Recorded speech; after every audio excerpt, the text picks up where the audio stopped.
फिर हम लोग जो मृतक है वो हमारे एरिया छोड़ के वो दूसरा ब्लॉक में चले गए। सुनिए, गया सब चीज हुआ ठीक है, लास्ट में उन्हीं को गाड़ी में बैठा के भी खाना क्यों लाया? खाना लाया लेकिन मर गया।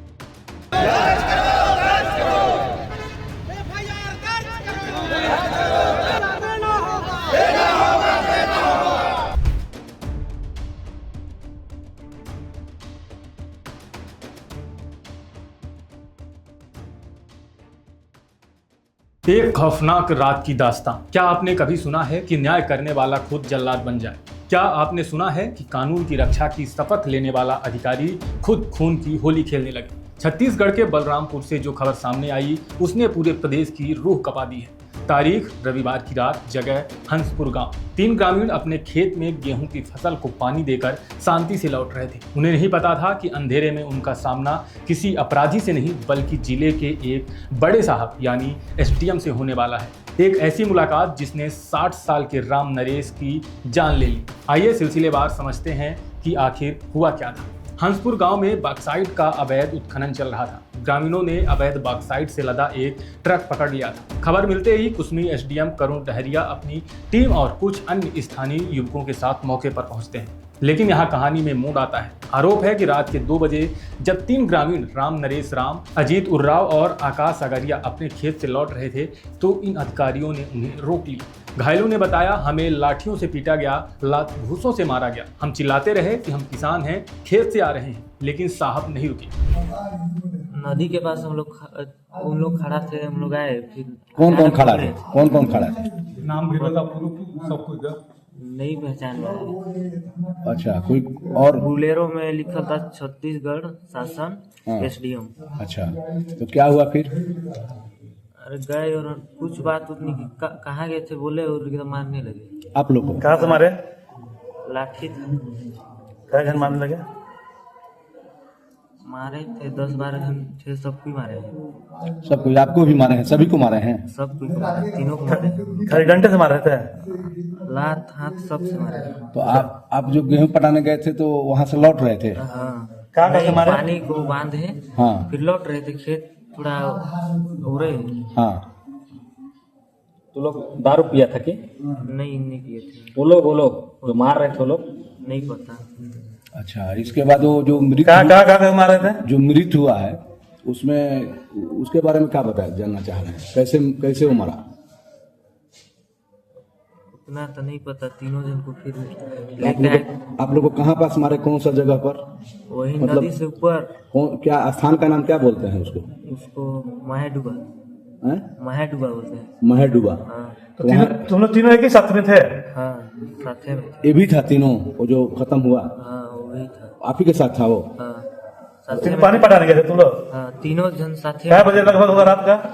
यही 8 बज गया था। तीनों जन पानी पटाने गए थे? हाँ। फिर साथ में लेते आए? उन्हीं लोग लेते आए? हाँ, उन्हीं लोग साथ में लेके आए?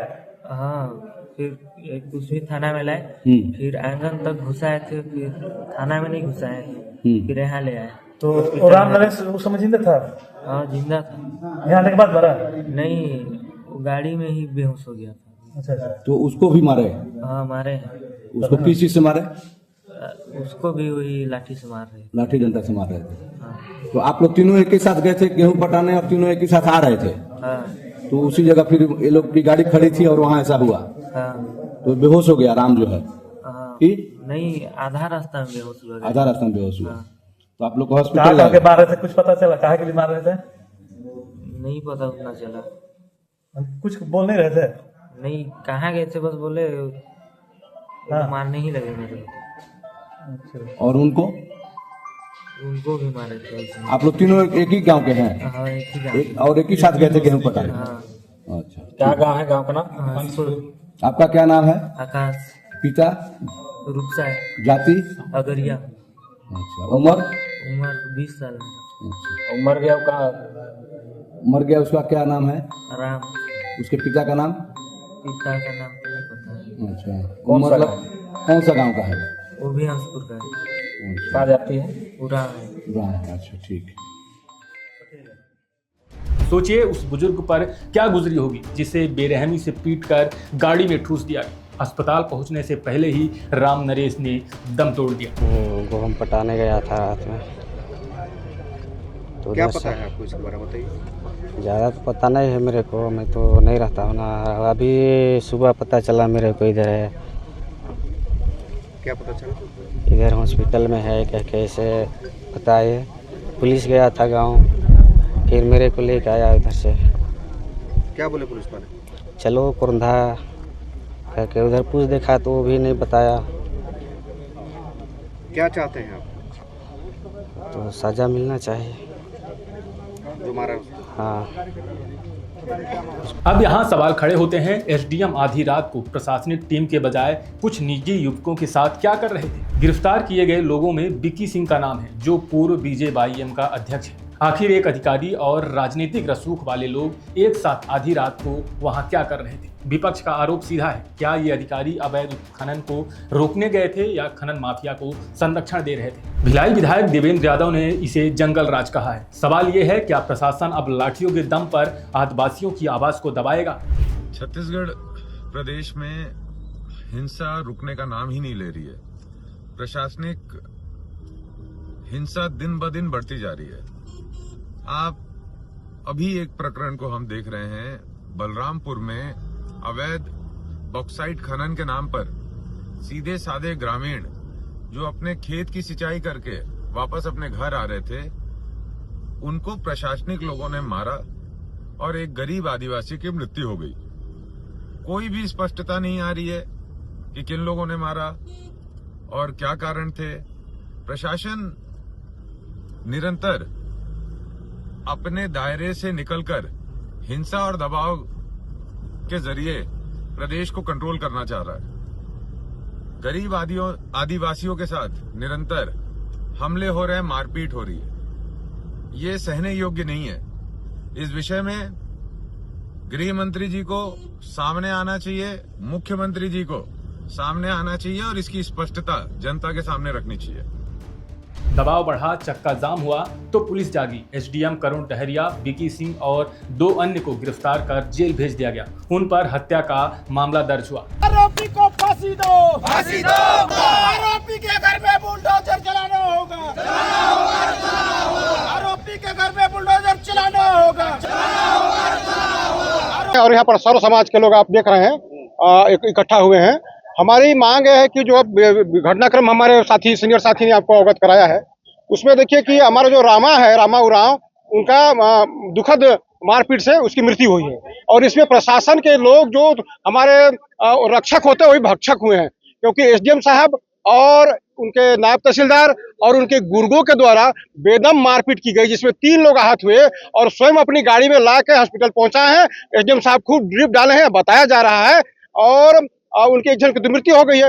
अभी तक देखिए हम थाने गए थे सर्व आदिवासी समाज की तरफ से और सर्व समाज की तरफ से, अभी तक प्राथमिकी की दर्ज इनके तरफ से नहीं हुई है। और एसडीएम साहब यहाँ नहीं है, उनको एक सुरक्षित जगह में प्रशासन के द्वारा भेज दिया गया है। और कुछ भी देखिए छावनी की तरफ से पूरा पुलिस प्रशासन यहाँ पर लगी हुई। क्यों बचाना चाहती है सरकार? और यहाँ पर एसडीएम साहब के बारे में आपने पूछा कि लगातार विवाद में रहे हुए हैं हमेशा। ये इनकी कारगुजारियों के बारे में हम क्या कहेंगे? कार्य क्षमता पर ही तो बड़ा सवाल है। हमेशा किसी को गाली गलौज करना, किसी को मारने दौड़ना, ये तो अच्छी बात नहीं है। आज देखिए हमारा आदिवासी साथी आज इसके हाथ में मारा गया। इसके नैतिक मांगों के लिए हम लोग यहाँ पर सड़क पर धरने पर बैठे हैं। जब तक इस पर FIR नहीं होगी तब तक हम लोग सड़क पर नहीं उठेंगे। हम पर मार किया जाए, पीट किया, सरकार जितना दमन कर सकते करे, लेकिन हम यहाँ से उठने वाले नहीं है। लेकिन रुकिए, नायब तहसीलदार पारस शर्मा पर FIR क्यों नहीं हुई? पुलिस का कहना है वो मारपीट में शामिल नहीं थे, बाद में पहुंचे थे। लेकिन जनता पूछ रही है, क्या एक नायब तहसीलदार की मौजूदगी में इतनी बड़ी हिंसा हो गई और उन्हें पता तक नहीं चला, या फिर ये रसूखदारों को बचाने की साजिश है?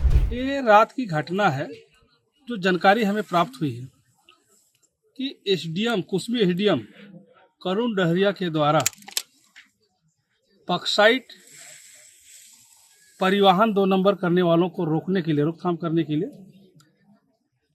पाडर क्षेत्र में गए हुए थे। और वहीं पे हमारे 3 आदिवासी समाज के लोग गेहूं में पानी पटा रहे थे। और गेहूं में पानी पटा रहे थे तो इतने बेदम से उनके द्वारा राड और डंडे से मारा गया कि 2 आदमी बेहोश हो गए जो हॉस्पिटलाइज हुए हैं, और एक मौके में ही मौत हो गई है।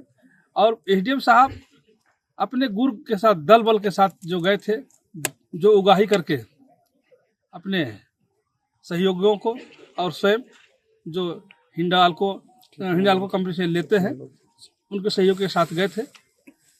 और यह आरोप है कि उनके द्वारा यह मारा गया और उनके द्वारा ही थाना में लाया भी गया था और यहाँ से फिर हॉस्पिटल में एडमिट भी करवाया गया। लगातार उनके द्वारा जो दादागिरी है और अवैध उगाही, इस तरह के मामले, इस तरह के जो मामले लगातार सुना जा रहा था, लोग हमेशा प्रताड़ित थे उनसे। बिल्कुल, इस क्षेत्र में मेरी तक बात तो जरूर सुनाई जाती थी, लेकिन किसी प्रकार लिखित नहीं दिए हैं। हाँ, ये बात है कि कुसमी एसडीएम के द्वारा आम नागरिकों को तबाह करना, परेशान करना उनका जहन में है। बिल्कुल सत्य है। जो यहाँ के क्षेत्र के जनता तराहीमम है और परेशान भी है, जो बेवजह का हमारे समाज को परेशान किया जाता है और कर रहे थे। समाज की ओर से और समाज का जो अभी मैंने ज्ञापन दिया है, जो हमारे एडिशनल साहब बलरामपुर को, उन्होंने तत्काल 2 घंटे 24 घंटे के अंदर कार्रवाई करने के आश्वासन दिए हैं। अगर इस प्रकार अगर घटना को अंजाम देने वाले के ऊपर 24 घंटा के अंदर अगर कार्रवाई नहीं करते हैं तो छत्तीसगढ़ सर्व आदिवासी समाज रोड में आएगी और रोड जाम कर जब तक उनके पर कार्रवाई नहीं होगी तब तक हम उठेंगे, जिसकी समस्त जिम्मेदारी शासन प्रशासन की होगी। ये जो घटना हुआ है, इसे आप कैसे देखते हैं कि संवैधानिक पद पे रहने के बाद ये जो एक कलेक्टर रैंक का जो अधिकारी है, उसके द्वारा इस तरह की घटनाओं को अंजाम देना कहाँ तक सही है? अगर इस तरह का घटना का अंजाम जो एक अनुविभागीय अधिकारी के द्वारा अगर किया जाता है तो बहुत ही कृत्य है, जो बिल्कुल नहीं होना चाहिए था। और जो किए हैं, ये जितने हम शिकायत करते हैं उतनी कम है। बिल्कुल ऐसे अगर घटना को अंजाम अगर हम देते हैं तो हम समाज के लोग अपने न्याय के लिए कहाँ जाएंगे? ऐसे बहुत सारी सवालें खड़ा होती हैं। मांग क्या है पीड़ित परिवार वालों के लिए? पीड़ित परिवारों के लिए अभी समाज के लोगों के साथ हम बात करेंगे कि उनके लिए क्या मांग होनी चाहिए। समाज के साथ हम हैं, समाज जो बोलेगी वो हम काम करेंगे। आज कुसमी बंद है, आदिवासियों के मन में गुस्सा है, पर इस घटना ने कुछ ऐसे सवाल छोड़े हैं जिनका जवाब प्रदेश की सरकार को देना होगा। सवाल नंबर 1, क्या वर्दी और पद की ताकत अब निरीह ग्रामीणों की जान लेने के लिए इस्तेमाल होगी? सवाल नंबर 2, एसडीएम के साथ वो प्राइवेट लोग कौन थे जिन्हें मारपीट का लाइसेंस मिला हुआ था? सवाल नंबर 3, अगर ग्रामीण अवैध उत्खनन रोक रहे थे तो उन्हें इनाम के बदले मौत क्यों मिली? क्या प्रशासन खुद इस अवैध कारोबार में साझेदार है? सवाल नंबर 4, क्या सिर्फ सस्पेंशन और जेल काफी है? क्या उन परिवारों को इंसाफ मिलेगा जिनका सहारा छिन गया है? हालांकि इस पूरे मामले में विष्णुदेव साय ने कहा है, जो भी दोषी होगा सख्ती से कार्रवाई की जाएगी। लेकिन क्या सिर्फ गिरफ्तारी काफी है या सिस्टम में कहीं गहरी समस्या है? राम नरेश राम का आज अंतिम संस्कार होगा। मिट्टी में एक शरीर नहीं बल्कि आम आदमी का सिस्टम पर भरोसा दफन हो रहा है। मुख्यमंत्री ने कहा है, दोषियों पर कड़ी कार्रवाई होगी। हम भी यही उम्मीद करते हैं कि जांच निष्पक्ष हो और मामला सिर्फ एक न्यूज हेडलाइन बनकर ना रह जाए, क्योंकि अगर रक्षक ही भक्षक बन जाएंगे तो लोकतंत्र में आम आदमी कहाँ जाएगा। आप देख रहे थे सीजी अनफिल्टर्ड। इस घटना पर आपकी क्या राय है? क्या आपको लगता है कि प्रशासन इस मामले में कुछ छुपा रहा है? कमेंट में अपनी बात जरूर कहें।